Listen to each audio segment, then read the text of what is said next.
Hi friends, இன்றைக்கி நம்ம செய்ய போகிறது மட்டன் கிரேவி. ஒரு 1/2 kg மட்டனை நல்லா க்ளீன் பண்ணி எடுத்து வச்சுக்கோங்க.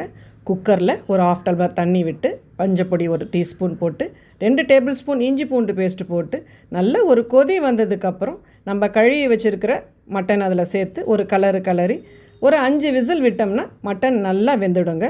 அதுக்கப்புறம் நமக்கு தேவையான மசாலாவை ரெடி பண்ணிப்போம். மிக்சியில் ஒரு கைப்பிடி அளவுக்கு தேங்காய், 2 டேபிள் ஸ்பூன் பெருஞ்சீரகம், 2 டேபிள் ஸ்பூன் மிளகு, 1 டீஸ்பூன் சீரகம், ஒரு கைப்பிடி அளவுக்கு புதினா, ஒரு கைப்பிடி அளவுக்கு மல்லி சேர்த்து நல்லா ஒரு பேஸ்ட் மாதிரி அரைச்சி ரெடி பண்ணி வச்சுப்போம். பேனில் எண்ணெயை விட்டு பட்டை, கிராம்பு, ஏலக்காய், பிரிஞ்சி இலை, கல்பாசி, அதுக்கப்புறம் ஒரு அன்னாசி பூ போட்டுக்கோங்க.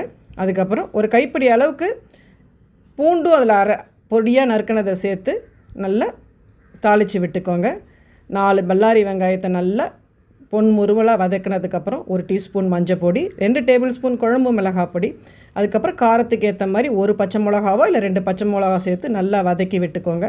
அதுக்கப்புறம் ஒரு 3 தக்காளி அதில் அரிஞ்சு அதையும் நல்லா வதக்கிக்கோங்க. அதுக்கப்புறம் புதினா சேர்த்து நம்ம வேக வச்சுருந்த அந்த மட்டன் அதில் சேர்த்து உப்பு காரம் நல்லா ஏறுற அளவுக்கு நல்லா கிளறி விட்டு கொஞ்சம் சுண்டை விட்டு மூடி வச்சுருங்க.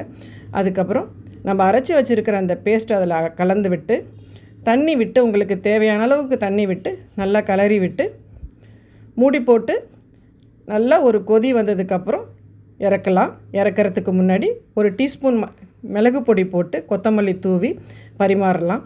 இது சப்பாத்திக்கு, ரைஸுக்கு, பூரிக்கு எல்லாம் சூப்பராக இருக்கும். Thank you friends.